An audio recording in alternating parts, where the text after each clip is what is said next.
Yes, hello everyone, good morning all of you and welcome to the global world academy. So आज हम लोग यहाँ पर complete करने जा रहे हैं केमिस्ट्री को। जैसे कि आप सभी को पता है, केमिस्ट्री में अपना यूनिट नंबर 18 जो है वो है अपना सॉल्यूशन से रिलेटेड, विलियन व उसकी साम्यावस्था से रिलेटेड। तो उसी से रिलेटेड यूनिट के कुछ टॉपिक्स आज अपन यहाँ पर कंप्लीट करने वाले हैं। ओके, सो जितने भी स्टूडेंट चैनल पर न्यू हैं, सब्सक्राइब कर लीजिएगा चैनल को, ताकि इसी तरीके से आपको वीडियोज़ के नोटिफिकेशंस मिलते रहें।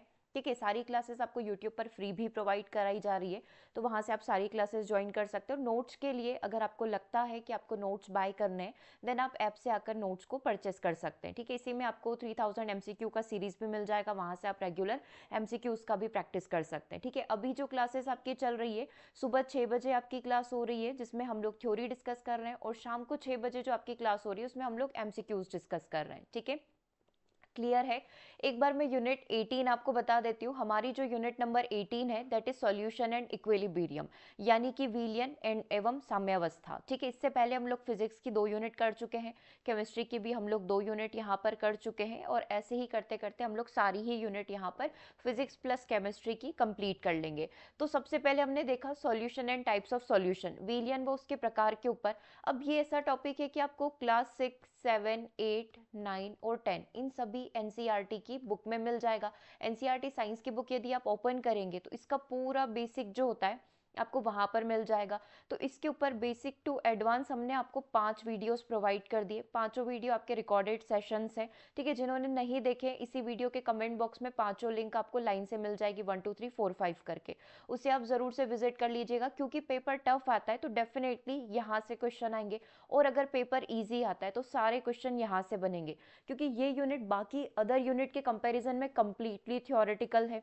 सारे थ्योरेटिकल क्वेश्चन है, और मतलब बोल सकते हैं कि रियल लाइफ से कनेक्टेड ना होते हुए जस्ट एक बेसिक आप समझ सकते हो कि बस आपको याद रखने वाली चीजें हैं। ठीक है, तो अगर पेपर बहुत बेसिक आएगा तो यहाँ से आपको बहुत सारे एमसीक्यूज मिल जाएंगे, मतलब मोर देन 200 एमसीक्यूज इसी टॉपिक से प्रिपेयर होते हैं, है ना। जहाँ पर बेसिक विलियन क्या होता है, दूध किस प्रकार का सॉल्यूशन है, सममांगी मिश्रण क्या होते हैं, विषमांगी मिश्रण क्या होते हैं, तो इसके ऊपर आपको 5 वीडियोस मिले, लगभग 3 घंटे, 3 साढ़े 3 घंटे की वो क्लासेस है, उसे आप जरूर से देख लेना। ठीक है, आज अपन यहाँ से स्टार्ट करें equilibrium in physical and chemical process, laws of mass effect. Hindi में बता देती हूँ, भौतिक व रासायनिक प्रक्रम में साम्यावस्था क्या है, द्रव्य अनुपाती क्रिया का नियम क्या होता है ना। ये 2 टॉपिक बड़े बड़े हैं, बेसिक कंसेप्ट अपन इसको क्लियर करेंगे, और अगर पॉसिबल हुआ तो लाशतालीय का नियम भी आज अपन कंप्लीट कर लेंगे। तो उसके लिए पहले अपन को ये 2 टॉपिक समझना बहुत जरूरी है। साथ के साथ हम लोग इसमें एमसीक्यूज भी लेंगे, ताकि आपका एक बेस बन जाए कि किस तरीके के क्वेश्चन आपसे इस टॉपिक से पूछे जाते हैं। कंप्लीटली थ्योरेटिकल टॉपिक रहेगा ये वाला। ठीक है, इसमें कुछ एक आध एमसीक्यू पूछा जाता है, वो अपन कंप्लीट कर लेंगे। ठीक है, सो स्टार्ट करते हैं आज के सेशन को। सबसे पहले समझते हैं इक्विलिब्रियम पोजीशन क्या होती है, रासायनिक संतुलन, केमिकल इक्विलिब्रियम यहाँ पर क्या होता है। ठीक है, तो देखो, सिर्फ आपको ध्यान से सुनना है चीजों को, क्योंकि यहाँ पर आपके बेसिक कंसेप्ट क्लियर होना चाहिए। क्वेश्चन कैसे बनेगा पहले वो बता देती हूँ। कोई भी केमिकल इक्वेशन आपको दी जाएगी, जैसे कि SO3 हो गया, इसको अभी अगर अपन 2 भागों में तोड़ें, है ना, तो अभिकारक और उत्पाद हो गए, तो किस प्रकार से हमारी उत्क्रमणीय प्रोसेस होगी, किस प्रकार से अनुत्क्रमणीय प्रोसेस होगी, अग्रगामी अभिक्रिया क्या होगी, पश्चगामी अभिक्रिया इसमें से क्या होगी, टेम्परेचर का इस इक्वेशन पर क्या असर आएगा, इस टाइप से क्वेश्चन बनते पूरी। अगर अपन देखें, है ना, ये दोनों टॉपिक में आपके इसी टाइप से क्वेश्चन बनेंगे, तो बेसिक कंसेप्ट समझना जरूरी है। रासायनिक संतुलन क्या होता है, रासायनिक और जैविक प्रक्रियाओं का एक आवश्यक घटक ही रासायनिक संतुलन कहलाता है। ठीक है, सिंपल सी लैंग्वेज है। एक संतुलन के कारण जहां पर तरल छोड़ने वाले अणु, है ना, तरल छोड़ने वाले अणुओं की संख्या वाष्प से तरल में लौटने वाले अणुओं की संख्या के बराबर होती है, इसका परिमाण जो होता है एक स्थिर वाष्प दाब यहाँ पर होता है। मतलब अपन सिंपल सी लैंग्वेज में बोलूं तो आप क्या कर रहे हो, आपके पास पानी है, आप पानी से किस में कन्वर्ट कर रहे हो, भाप में कन्वर्ट कर रहे हो। आपने पानी का जो है वाटर है उसका टेम्परेचर इंक्रीज किया, मान लो आपने पानी को उबाला, वो किस में कन्वर्ट हो गया, भाप में कन्वर्ट हो गया, और भाप वापस से किस में कन्वर्ट हो जाएगी, पानी में कन्वर्ट हो जाएगी। मतलब ये दोनों क्या हो गई, एक तरीके से इक्विलिब्रियम यानी कि संतुलन की अवस्था में चली गई। ठीक है, इसी को इक्विलिब्रियम पोजीशन यहाँ पर कहा जाता है, संतुलन की अवस्था यहाँ पर कहा जाता है। ठीक है, जहाँ पर अभिकारक और उत्पाद दोनों ही क्या होंगे, इक्वल यहाँ पर होंगे। तो पूरे ये दोनों टॉपिक इसी चीज से कनेक्टेड है। तो इक्विलिब्रियम आपको समझ में आ गया। ठीक है। इस बिंदु पर, इस पोजीशन में सिस्टम जो है संतुलन की अवस्था में चला जाएगा। वाष्पीकरण की जो दर होगी और संघनन की जो दर है, दोनों एक दूसरे से क्या होगी, संतुलन की अवस्था में होगी। इसको इस प्रकार से लिखा जाता है, मतलब दो एरो इस प्रकार से लगाए जाते हैं। मतलब अभिक्रिया का वेग जो है ना, अग्रगामी अभिक्रिया का वेग और पश्चगामी अभिक्रिया का जो वेग होगा, आप इसको ऐसे लिख सकते हो, अग्रगामी अभिक्रिया का वेग और पश्चगामी अभिक्रिया का वेग यहाँ पर इक्वल होगा। ठीक है। ऊपर दिखाया गया दोहरा तीर जो होता है, ये दर्शाता है कि प्रक्रिया दोनों दिशाएं एक ही समय में की जा रही है। संतुलन मिश्रण शब्द संतुलन अवस्था में अभिकार को, ये अभिकारक हो जाएगा, ये रिएक्टेंट हो जाएंगे और उत्पाद यानी कि प्रोडक्ट हो जाएगा, है ना। रिएक्टेंट और प्रोडक्ट के मिश्रण को यहाँ पर संदर्भित करता है कौन, मिश्रण शब्द। ठीक है, क्लियर है। बेसिक सी चीज, इस पूरे में से आपको सिर्फ इतना से याद रखना है कि रासायनिक संतुलन होता क्या है, इक्विलिब्रियम होता क्या है ना। केमिकल में आपको समझ में आ गया। अगर आप भौतिक प्रक्रिया में देखो कि एक पदार्थ अगर अपनी अवस्था को चेंज कर रहा है, जैसे अभी केमिकल में क्या देखा कि H2O लिक्विड में था, वो किस में कन्वर्ट हो गया, H2O वेपर में कन्वर्ट हो गया, राइट। अगर इसी को आप फिजिकल में भी तो चेंज कर सकते हो। कैसे चेंज कर सकते हैं, जैसे कि बर्फ था, बर्फ पानी में कन्वर्ट हुआ, पानी वापस से किस में कन्वर्ट हो गई, भाप में। ठीक है, और वही बर्फ वापस से डायरेक्टली किस में कन्वर्ट हो सकता है, गैस में कन्वर्ट हो सकता है, जैसे कि अपन सब्लिमेशन वाली प्रोसेस देखते हैं, ऊर्ध्वपातन वाली प्रोसेस देखते हैं। ठीक है, तो वही वाली चीज है। ये हमारा कौन सा परिवर्तन हो गया, भौतिक अवस्था का फिजिकल चेंज वाला हो गया। केमिकल वाला भी आपने देख लिया। अब ये कुछ कॉम्बिनेशन है, solid to liquid, liquid to gas और solid to gas versus vice versa, है ना, अपोजिट भी चलेंगे। तो देखो ठोस और द्रव में कैसे बैलेंस होगा, इसको बोला जाएगा solid liquid equilibrium stage. English में क्या बोलेंगे, सॉलिड लिक्विड इक्विलिब्रियम स्टेज। ठीक है, तो बर्फ और पानी एक विशिष्ट तापमान और दबाव पर संतुलन में होते हैं। वह तापमान जिस पर किसी भी शुद्ध पदार्थ के तरल और ठोस चरण वायुमंडलीय दबाव के तहत संतुलन में होते हैं, उसे उस पदार्थ का सामान्य गलनांक या हिमांक कहा जाता है। सिंपल सी लैंग्वेज में कहा गया है कि वह टेम्परेचर, इसमें टेम्परेचर बहुत इंपॉर्टेंट है। सारी ही इक्वेशंस जो आप सीखोगे सब में टेम्परेचर, प्रेशर, ये चीज़ें बहुत ज़्यादा इंपॉर्टेंट हो जाएगी। तो वह तापमान जिस पर किसी भी शुद्ध पदार्थ के तरल, मतलब पानी आप समझ लो, तरल और ठोस चरण, ठोस मतलब कि आप क्या समझ लो, बर्फ समझ लो। ठीक है, तरल और ठोस चरण वायुमंडलीय दबाव के तहत, है ना, एटमॉस्फेरिक प्रेशर जैसा भी होगा उसके तहत यदि ये इक्विलिब्रियम पोजीशन में है ना, तो उसे उस पदार्थ का सामान्य मेल्टिंग पॉइंट, और या फिर आप इसे क्या कहोगे, अगर बर्फ है तो आप इसको इसका हिमांक बिंदु कहोगे। ठीक है, फ्रीजिंग यहाँ पर कह दोगे। ठीक है, इसीलिए आपको पहले हमने विलियन का बेसिक सिखाया ताकि उसमें आपके सारे बेसिक कंसेप्ट क्लियर हो जाए। जब सिस्टम गतिशील संतुलन पर पहुंचता है तो ये निम्न प्रकार से व्यवहार करेगा। जब ये गतिशील संतुलन पर पहुंचेगा, इसके साथ ही इसकी विपरीत प्रक्रिया भी घटित होगी। बर्फ का पानी बनना, पानी का बर्फ बनना, मतलब द्रव से ठोस में चेंज होना और ठोस से द्रव में चेंज होना, दोनों चीजें यहाँ पर होगी। यह प्रक्रिया एक समान गति से आगे बढ़ती रहेगी, संतुलन बनेगा तथा पानी और बर्फ की हमेशा स्थिर रहेगी। जितना पानी है उतनी बर्फ बनेगी और जितना बर्फ है उतना ही क्या होगा, पानी यहाँ पर बनेगा। ठीक है, तो मतलब बैलेंस में रहेगा, कोई कमी, कोई नुकसान, कोई लॉस, कुछ भी नहीं। चलिए, अब द्रव्य और वाष्प का संतुलन देख लीजिए। तो द्रव और वाष्प मतलब गैसीय अवस्था में आ गए। गैसीय अवस्था से तरल अवस्था में पानी के अणुओं की संख्या तब तक बढ़ती है जब तक कि संतुलन नहीं हो जाए। मतलब भाप से पानी तब तक बनता रहेगा जब तक कि इक्विलिब्रियम पोजीशन में नहीं आ जाए। यानी कि वाष्पीकरण की जो दर होगी वो कंडेंसेशन की दर के बराबर हो जाएगी। मतलब rate of vaporisation is equal to rate of condensation, कह सकते हो ऐसा कि वाष्पीकरण की दर संघनन की दर के बराबर हो जाएगी। तथा वह दबाव, है ना, मान लो एक एटमॉस्फेरिक प्रेशर भी होगा, है ना, कि वह दबाव जिस पर पानी के अणु एक निश्चित तापमान पर स्थिर हो जाते हैं, मतलब एक स्टेज ऐसी आएगी जहां पर स्थिर हो जाएंगे जल के अणु, उसे संतुलन जल दबाव के रूप में जाना जाता है। और तापमान बढ़ने के साथ साथ ये बढ़ता जाएगा, मतलब जैसे जैसे टेम्परेचर इंक्रीज होगा, है ना, धीरे धीरे हमारा प्रेशर भी यहाँ पर क्या हो जाएगा, इंक्रीज होता जाएगा। तो अच्छा, ये किस चीज पर निर्भर करता है, तरल जो होगा वो वाष्पीकरण इस चीज पर निर्भर करता है। तरल की प्रकृति के लिक्विड आपका पानी है, हनी है, कैरोसिन है ना, उसकी प्रकृति पर निर्भर करेगा। आपने कितनी मात्रा में लिया है ना, उसकी मात्रा जो होगी उस पर निर्भर करेगा। और उस समय का जो टेम्परेचर है ना, कि टेम्परेचर बहुत मिनिमल है, बहुत ज़्यादा हाई टेम्परेचर है, उसके ऊपर ये डिपेंड करेगा। दैट इज द्रव वाष्प संतुलन। तो इसमें ऐसा कुछ याद रखने वाली चीज़ नहीं है, सिर्फ अंडरस्टैंडिंग है आपकी कि संतुलन कब होगा। संतुलन तब होगा जब निश्चित तापमान होगा। टेम्परेचर हमेशा कैसा होना चाहिए, फिक्स होना चाहिए। अगर टेम्परेचर राइज हुआ या फिर टेम्परेचर डिक्रीज हुआ, है ना, तो अगर मान लो टेम्परेचर राइज होता है तो तापमान बढ़ने के साथ साथ जो जल दबाव के रूप में जिसे जाना जाता है वो भी इंक्रीज होता जाएगा, और इसका वाइस वर्सा भी यहाँ पर पॉसिबल है कि वो डिक्रीज भी होता जाएगा अगर टेम्परेचर कम पड़ता है तो।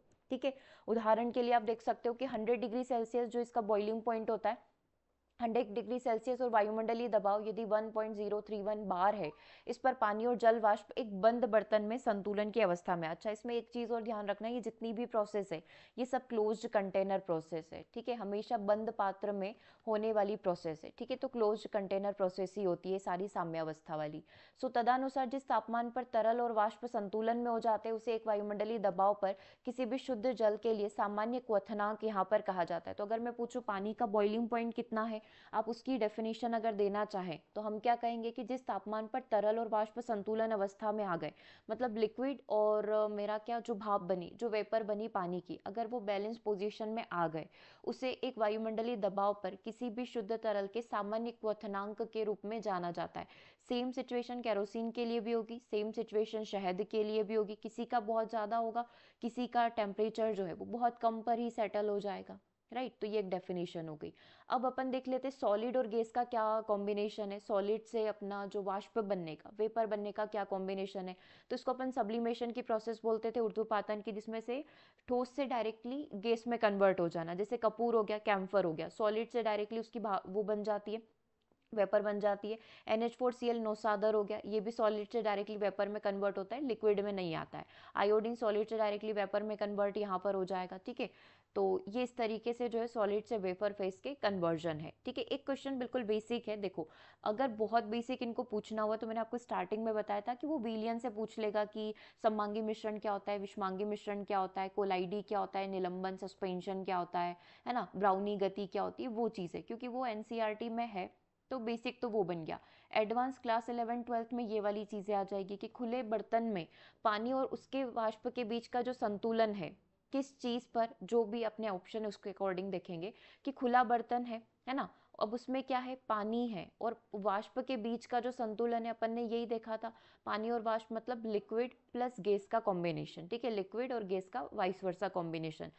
वाष्प का संतुलन हासिल किया जा सकता है, दबाव पर निर्भर करेगा, हासिल नहीं किया जा सकता है, या फिर तापमान पर निर्भर करेगा। डेफिनेटली इसको कवर अप नहीं किया जा सकता है, इसको अपन नहीं ले पाएंगे। ठीक है, संतुलन नहीं हो पाएगा। क्यों? क्योंकि हमेशा हमें कैसा चाहिए, बंद पात्र चाहिए, हमें क्लोज्ड कंटेनर चाहिए, हमें ओपन कंटेनर बिल्कुल नहीं चाहिए। ठीक है, तो अभी हमेशा अपन क्या बोलेंगे कि प्राप्त नहीं होगा, क्योंकि ये जितनी भी प्रोसेस होगी हमेशा किस में होगी, क्लोज्ड कंटेनर में होगी। तो इसमें बिल्कुल सोचना नहीं है, ये खुले बर्तन में बोले तो बोलो कि संतुलन नहीं मिलेगा, है ना, क्योंकि जो बैलेंस इक्विलिब्रियम की पोजीशन होगी वो क्रिएट ही नहीं होगी। ठीक है, अब संतुलन वाला क्वेश्चन देखा है तो अपन समझ लेते हैं कि जो ये इसका अपना इक्विलिब्रियम कांस्टेंट होता है वो क्या होता है, संतुलन स्थिरांक क्या होता है। तो साम्यावस्था मिश्रण, साम्यावस्था में अभिकारकों और उत्पादों का मिश्रण होता है। कुछ अभिकारक होंगे, कुछ उत्पाद यहाँ पर होंगे, कुछ रिएक्टेंट होंगे, कुछ प्रोडक्ट यहाँ पर होंगे, तो इन दोनों का कॉम्बिनेशन ही क्या कहलाता है, साम्यावस्था का मिश्रण कहलाता है। जैसे कि एक इक्वेशन देखो, A+B, है ना, ये अपन वो वाली लगा रहे, उत्क्रमणीय प्रोसेस यहाँ पर लगा रहे, दैट इक्वल टू C+D। अभी कोई भी रिएक्शन यहाँ पर हो सकती है, कोई भी दो चीजें यहाँ पर हो सकती है ना, जैसे कि कोई भी किसी के भी साथ रिएक्ट कर रहा हो, आप समझ लो CaCO3 से हमने कोई भी चीज यहाँ पर बना ली, CaO प्लस CO2 यहाँ पर बना लिया, काइंड ऑफ। ठीक है, इस प्रकार की कोई इक्वेशन हमको इस एग्जाम्पल से कंसीडर करना है, तो अपन मैं जब बैलेंस करूंगी तो मैं क्या लिखती हूँ, 2CaCO3, है ना, प्लस H2O, जो भी प्रोसेस यहाँ पर हो रही है, तो मान लो 5H2 हो गया, तो मैं इन जो कांस्टेंट है उसको इससे रिप्रेजेंट करूंगी स्मॉल a से, small a plus small b, है ना, यहाँ पर स्मॉल c और स्मॉल d, आप कोई भी नंबर दे सकते हो, जस्ट हमें इक्वेशन को क्या करना है, बैलेंस करना है। तो उस केस में जब मैं इक्विलिब्रियम कांस्टेंट निकालूंगी, जब मैं अपना हिंदी में कहेंगे संतुलन स्थिरांक निकालूंगी, तो मैं कैसे निकालूंगी, इसको Kc से रिप्रेजेंट किया जाता है, संतुलन स्थिरांक को Kc से रिप्रेजेंट यहाँ पर किया जाता है। इसको लिखा जाएगा, देखो कैपिटल C क्या हो गया मेरा, ये वाला हो गया, है ना, जो अपना नॉर्मल, जैसे कि यहाँ पर अपन कंसीडर कर ले SO2 प्लस O2, आप यहाँ पर इसको अभी कंसीडर कर लो। ठीक है, नॉर्मल सा आप इसको कंसीडर कर लो। तो ये क्या हो गया मेरा सी, ये मेरा प्रोडक्ट है और ये मेरा क्या हो गया प्रोडक्ट हो गया। तो इसको इस तरीके से आप ब्रैकेट में बंद कर लो, है ना। इसका न्यूमेरिकल आएगा तो आपको बहुत अच्छे से समझ में आ जाएगा। अभी अपन फॉर्मूला बनाना सीख रहे हैं। नीचे क्या आ जाएगा, ये वाली चीज़ किस में चली जाएगी, डिवाइड में। मान लो मेरी एक इक्वेशन है, उसमें यहाँ पर मैंने 2 लिखा हुआ है ना। तो ए के साथ क्या चला जाएगा मेरा 2, मतलब जो भी कॉन्स्टेंट है, जो भी नंबर अपने होंगे वो इसके साथ अपन लिखते हुए जाएंगे। तो ये सब पावर में चले जाएंगे। Where A B C D are the equilibrium concentration of the reactant and the product. ये अपना रिएक्टेंट हो गया, ये अपना क्या हो गया यहाँ पर प्रोडक्ट हो गया। ठीक है, क्लियर है यहाँ तक, समझ में आ गई चीज़ें। जैसे कि आपको लेना है तो कोई भी आप एक सिंपल सी इक्वेशन ले सकते हो, जैसे कि हाइड्रोजन, या फिर एक आध और कोई सिंपल थोड़ी टफ और ले लेते हैं ताकि आपको ये ए बी सी डी की वैल्यू समझ में आ जाए। कैसे करें, SO2 अपन ले लेते हैं, SO2 प्लस O2, है ना। सल्फर डाइऑक्साइड प्लस ऑक्सीजन की रिएक्शन करवाई तो क्या मिल गया, SO3 मिल गया। But this is not balance, ये भी गैस अवस्था में, ऑक्सीजन भी गैस अवस्था में, तो SO3 भी मुझे गैस फॉर्म में मिल जाएगा। ठीक है, अब ये बैलेंस नहीं है क्योंकि ऑक्सीजन इधर देखो 4 है और इधर 3 ही है। इसको बैलेंस करने के लिए अपन यहाँ पर 2 लिख दे, तो 2 दूना 4 हो गया, ये 3 दूना कितना हो गया 6 यहाँ पर हो गया। ठीक है, क्लियर है। तो इसको आप आगे और जाकर बैलेंस कर सकते हो। ठीक है, यहाँ पर आप 2 लिख दो। ठीक है, अब कितनी हो गई, ये 3 दूना 6, 2 दूना 4 और 4 8 हो गई। ठीक है, आप जैसे भी बैलेंस करना चाहें इसको बैलेंस कर सकते हैं, या फिर अपन यहाँ पर 3 दूना 6 कर लेते हैं। यस, ये यहाँ से बैलेंस हो जाएगी, 3 दूना 6 हो गया। ये भी, अरे ये भी अपना कितना हो गया, 3 दूना 6 यहाँ पर हो गया। ठीक है, यही लिखा हुआ था, डन यहाँ तक। अब आप इसमें ए बी सी डी, ये आपके लिए क्या हो गया, ये आपके लिए ए हो गया। ठीक है, यहाँ से अपन केसी की वैल्यू निकालना सीखते हैं। इसने क्या बोला था, सी वाली चीज़ जो है मतलब मेरा SO3 की पावर कितनी हो गई 2 यहाँ पर हो गई, क्योंकि यहाँ पर 2 लिखा हुआ है। नीचे अपना क्या है SO2 है, SO2 की पावर कितनी हो गई 2 हो गई। इधर कितना है O2 है, O2 की पावर कितनी हो गई 1 यहाँ पर हो गई। ठीक है, बस इस तरीके से क्या करना है अपन को, इसको बैलेंस करना है। ये SO2 की पावर 3 है, ये 3 वाली चीज़ हो गई। ठीक है, तो ये मेरा क्या बन गया, इक्विलिब्रियम कांस्टेंट बन गया। अगर ये पूछ ले कि what is the value of Kc in this equation, SO3 की पावर कितनी होगी, SO2 की पावर कितनी होगी, तो आप इस तरीके से करके बता सकते हो। ठीक है, तो इक्विलिब्रियम साम्यावस्था समझ में आ गई, साम्यावस्था कांस्टेंट समझ में आ गया कि संतुलन स्थिरांक यहाँ पर क्या होता है। अब देखो रासायनिक साम्यावस्था क्या होती है।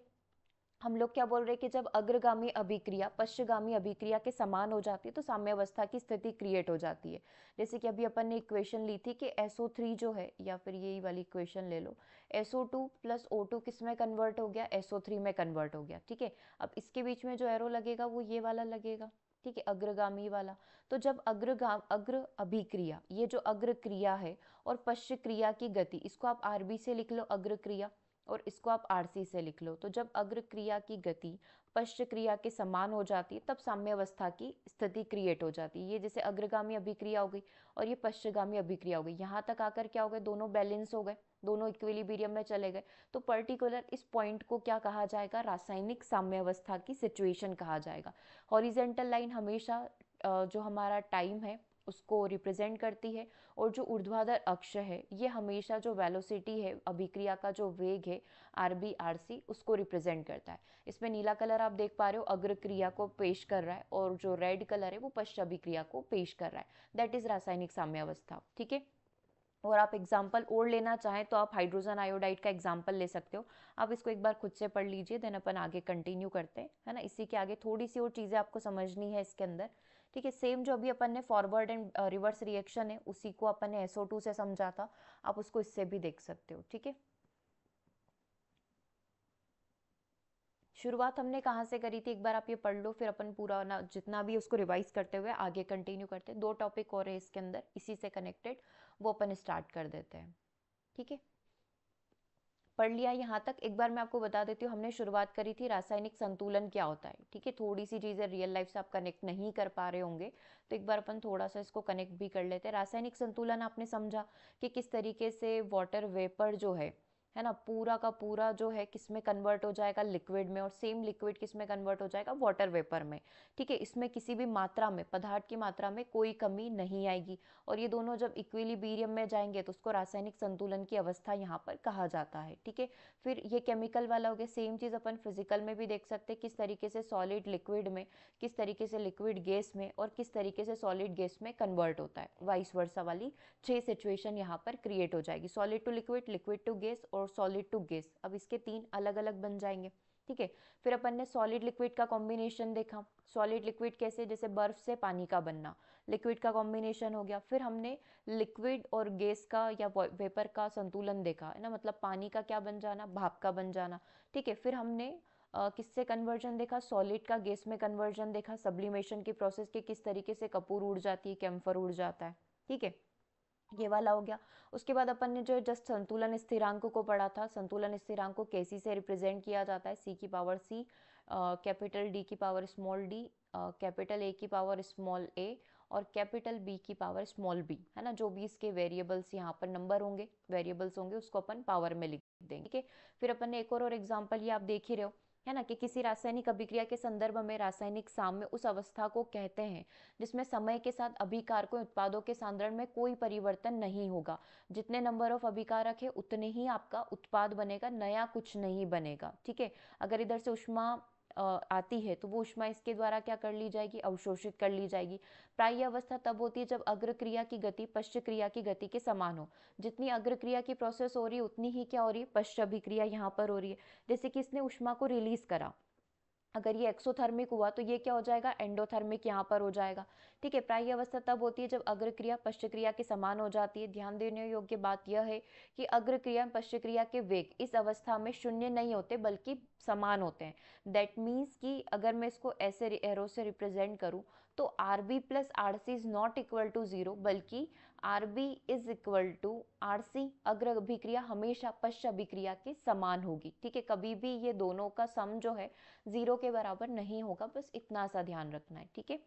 यदि उच्च तापमान, अगर आप हाई टेम्परेचर पर जाने की इच्छा रखते हो, यदि आप किसी उच्च तापमान को कंसीडर करें लाइक 500 डिग्री सेल्सियस या मोर देन दैट, पर किसी भी बंद प्रक्रिया पात्र में हाइड्रोजन तथा आयोडीन को आणविक अनुपात में रखा जाए तो इस प्रकार से अभिक्रिया होगी कि हाइड्रोजन और आयोडीन मिलेंगे बंद पात्र के अंदर हाई टेम्परेचर पर, और ये किस में कन्वर्ट हो जाएंगे, हाइड्रोजन आयोडाइड में ये कन्वर्ट हो जाएंगे। ठीक है।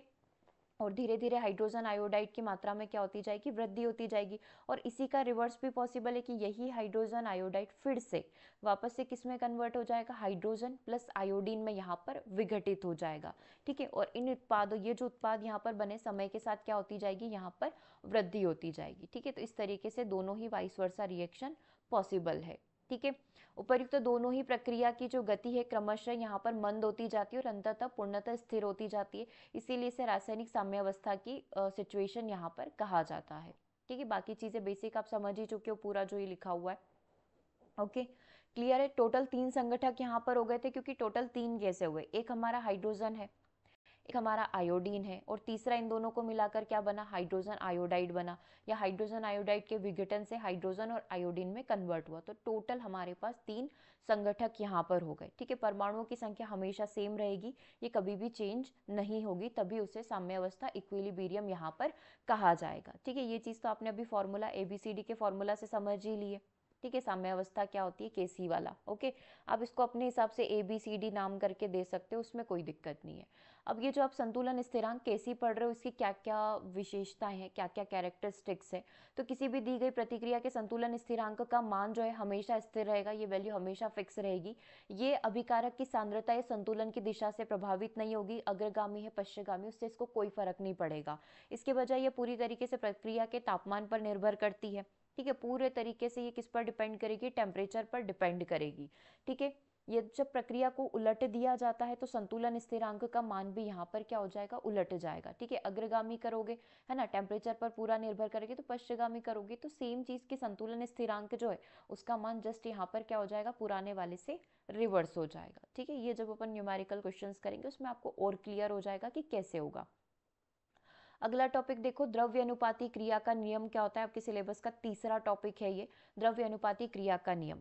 इसके अनुसार रासायनिक अभिक्रिया की दर और साम्यावस्था से जुड़ा हुआ ये पूरा नियम, रासायनिक अभिक्रिया की जो दर होगी और साथ ही जो साम्यावस्था जो अभी आप जस्ट पढ़कर आए हो इक्विलिब्रियम, उससे जुड़ा हुआ रहेगा। ठीक है। इस नियम के अनुसार किसी रासायनिक अभिक्रिया की जो दर होगी अभिकारकों के सक्रिय द्रव्यमान के गुणनफल के समानुपाती होती है।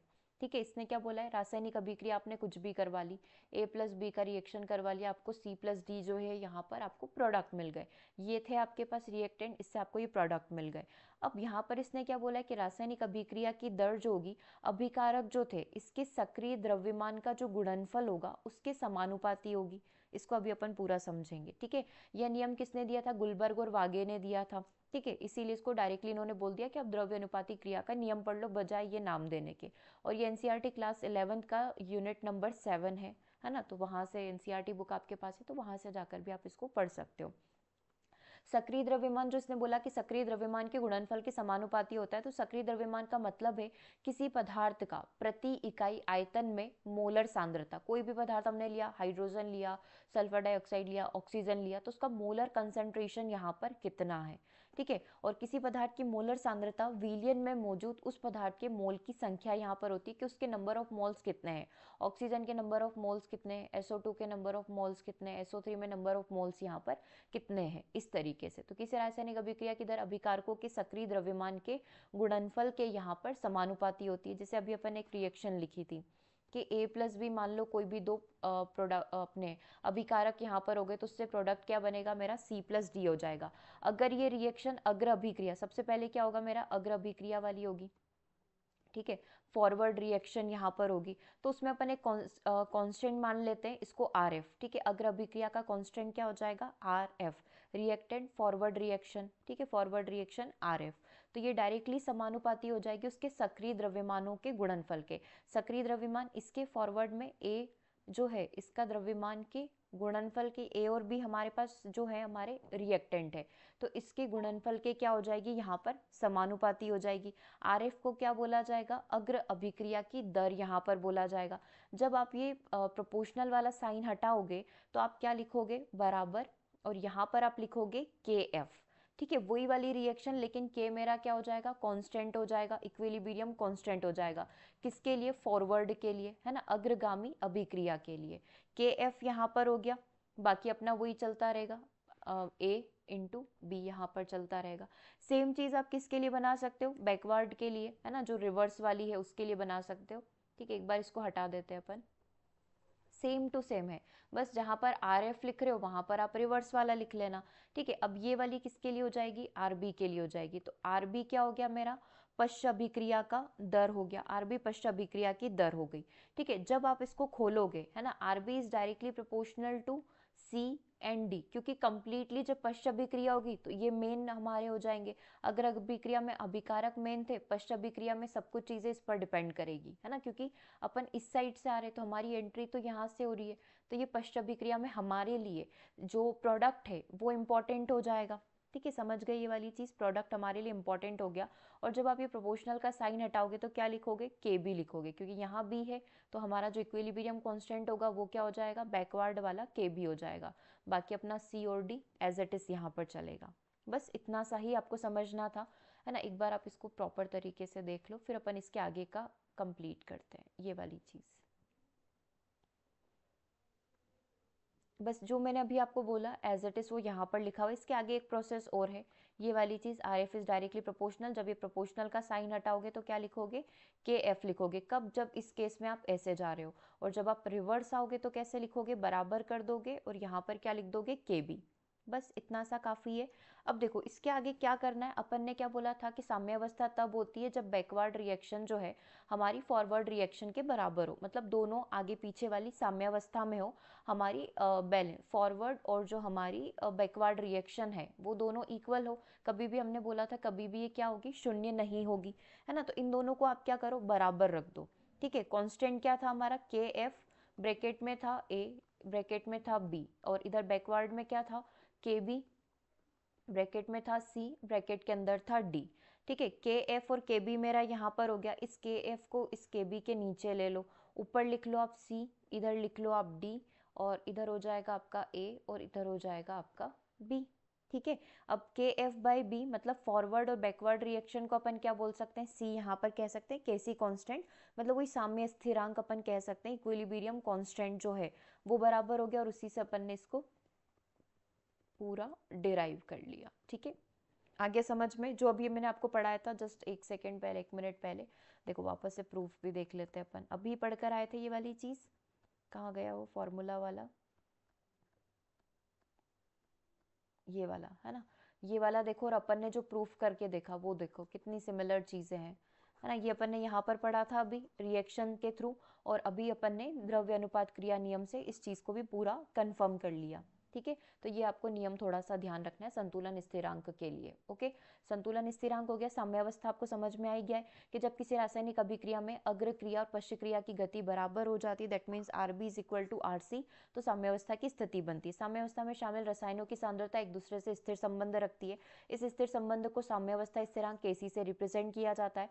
रासायनिक क्रिया की इस स्थिति को रासायनिक साम्यावस्था, केमिकल जो साम्यावस्था है अपनी इक्विलिब्रियम कहा जाता है। ठीक है, ये पूरा अपना थ्योरेटिकल था। ठीक है, यहाँ तक कंप्लीट हो गया। अब साम्य स्थिरांक का मान अभिक्रिया की प्रकृति, अभिक्रिया कैसी हो रही है, ऊष्माक्षेपी ऊष्माशोषी, उस पर निर्भर करेगा और टेम्परेचर पर निर्भर करेगा। स्थिर ताप, यदि आपने टेम्परेचर ही फिक्स कर दिया तो किसी उत्क्रमणीय प्रक्रिया मतलब रिवर्सिबल प्रोसेस के साम्य स्थिरांक का मान भी क्या हो जाएगा, स्थिर हो जाएगा। अगर टेम्परेचर स्थिर है तो जो केसी है, मतलब अपन क्या बोल रहे हैं, अगर टेम्परेचर फिक्स है तो हमारा केसी भी क्या हो जाएगा, फिक्स हो जाएगा। और अगर ये चीज़ बदली, टेम्परेचर बदली, तो केसी की वैल्यू भी बदलेगी। साम्य स्थिरांक का मान अभिकारकों तथा उत्पाद की सांद्रता व दाब पर निर्भर करेगा। ठीक है, क्लियर हो गई ये वाली चीज यहाँ तक। ठीक है, आप चाहें तो इसका पूरा डेरिवेशन समझ सकते हो, बाकी ऐसे कोई ज़रूरत है नहीं इस चीज़ को समझने की। ठीक है, आप फिर भी देखना चाहें तो वही सारी चीज़ को उसने फिर से कुछ N1 N2 के टर्म्स में यहाँ पर एक्सप्लेन कर रखा है कि अभिकारकों की संख्या अगर अपन को निकालनी हो, उसके अंदर टोटल नंबर ऑफ मोल्स अणुओं की संख्या यहाँ पर निकालनी हो, तो उसको अपन कर सकते हैं। ठीक है, हालांकि जब अपन न्यूमेरिकल करेंगे तब डायरेक्टली अपन निकाल सकते हैं, इतना पूरा समझने की ज़रूरत नहीं है। ये वही सारी चीज़ें हैं कि R B is equal to R C यहाँ पर हो जाएगा। वही आप पूरी आर बी की वैल्यू रखो इन टर्म्स ऑफ मोल संख्या, है ना, और इन टर्म्स ऑफ परमाणु संख्या के टर्म्स में आप रखोगे तो वापस वही वाली चीज़ आपकी निकल के आ जाएगी कि कांस्टेंट निकल कर आ जाएगा। आपका वो सी डी तो चल ही रहा है, नीचे आपका ए और बी जो आपके अभिकारक हैं वो तो चल ही रहे, बट अब वो किस टर्म्स में आ जाएंगे, N1 N2, है ना, जो N1 और N2 हो जाएंगे, और इसके पीछे आप लिख सकते हो M1 और M2। ठीक है, M1 M2 अणुओं की संख्या है किसके, अभिकारक के लिए, है ना। ये पूरा वही चीज़ है, कुछ भी नया नहीं है। और ये जो सी और डी है, क्योंकि ये मेरे क्या है, प्रोडक्ट है। अगर आप हिंदी और इंग्लिश में कंफ्यूज हो रहे हो तो हिंदी में उसको उत्पाद कहा जाएगा। अणुओं की संख्या, टोटल नंबर ऑफ मोल्स कितने हैं, जैसे कि मैंने O2 लिखा तो इसमें टोटल नंबर ऑफ मोल्स कितने, वो आप यहाँ पर लिखोगे इनटू में, कि हमारे O2 के जो है टोटल 32 मोल है, CO2 के टोटल 44 मोल है, तो इंटू 44, इस तरीके से इसको लिखा जाता है। M1 M2 इसलिए लिखा है ताकि आप कंफ्यूज नहीं हो कि ये रिएक्टेंट के मोल्स हैं। N1 N2 इसलिए लिखा है क्योंकि ये प्रोडक्ट के मोल्स हैं, है ना। तो बाकी है वो पूरा नंबर वही, वहाँ पर अपन पावर में लिख रहे थे और यहाँ पर अपन अगर मोल संख्या में लिखोगे तो मल्टीप्लाई करोगे। ठीक है, तो आप चाहें तो बस ये लास्ट वाली लाइन लिख लो, C D A और B। अगर मोल टर्म्स में पूछ ले तो M1 M2 लिख लेना, N1 N2 लिख लेना, और अगर पावर वाला पूछ ले तो वही C small D small A small B, बाकी है वो कैसी। ठीक है, ला शैताली का नियम मैं आपको नेक्स्ट क्लास के अंदर पढ़ाऊंगी, क्योंकि इसमें बहुत सारी चीज़ें हैं, बहुत सारे ग्राफ वगैरह भी हैं, तो वो अपन नेक्स्ट क्लास के अंदर कंप्लीट कर लेंगे। इससे पहले आप 5 क्लासेस ज़रूर से कंप्लीट कर लीजिएगा, क्योंकि हम लोग अभी से प्रिडिक्शन नहीं कर सकते कि पूरा जो है 11th-12th वाले ही क्वेश्चंस आएंगे आपके, या फिर पूरा बेसिक ही आ जाएगा। तो आप बेसिक कंप्लीट करके रखें, क्योंकि इसमें और बचे हुए जो टॉपिक है वो सारे सॉल्यूशन के ही हैं। तो आप 5 क्लासेस लीजिए, 3-3.5 घंटे की क्लासेस है ना, आप उनको कंप्लीट कर लीजिए तो बेसिक वहाँ से क्लियर हो जाएगा।